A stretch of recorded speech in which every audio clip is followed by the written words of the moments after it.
Hello everybody, Luke Schulte, Field Agronomist for Beck's Hybrids. Today I just wanted to bring to you a little bit of a corn crop progress report around dry down, standability, and what we're seeing from an ear mold standpoint. It's no secret the corn is behind normal development and growth. We've had a cool growing season. May and June were incredibly cool. We've been dealing with the elevated ozone and wildfire smoke.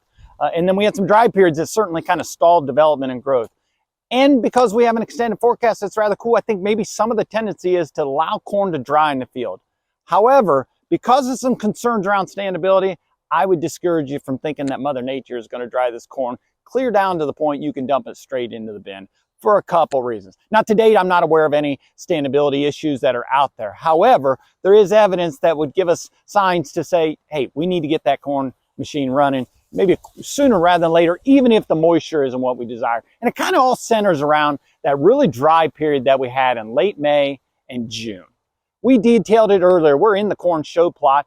Corn that was planted in the first 2 weeks of May, because of that really dry stretch that incurred throughout last half of May, first part of June, that kind of compromised that root system. And then when we did start to get some rain in June, we have seen for the first 2 weeks of May, we've seen that injured root system and then getting rain has led to that some early plant death that has occurred because of that compromised root system.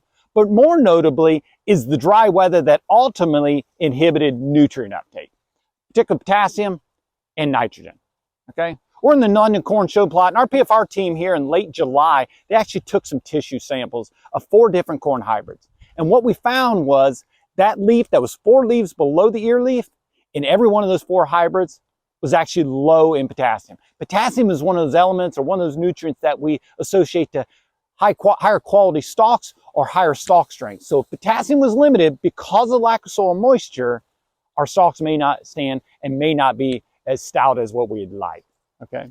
So as we're thinking about setting a harvest schedule, let's think about those fields that were the most impacted due to that dry weather and how that may have impeded the overall ability to get nutrients in the plant. Another thing I want to talk about a little bit is tar spot. Good news is tar spot came in rather late in a lot of our fields. By mid-September, there wasn't a field that I couldn't walk into and find it.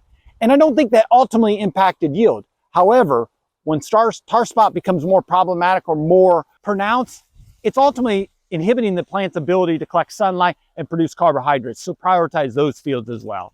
Last thing I want to talk about is ear molds. We've seen some ear molds. The good news is they don't seem to be progressing.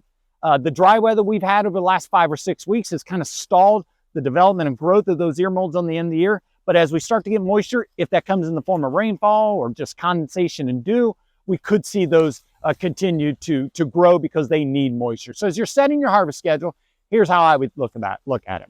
Even though corn isn't as far along as you might think, I wouldn't delay the harvest considering the extended forecast is rather cool. But look at those fields that were maybe the most impacted by that dry weather. So gravel, sands, that were the most inhibited in the ability to get those nutrients in the plants that ultimately lead to greater stalk strength.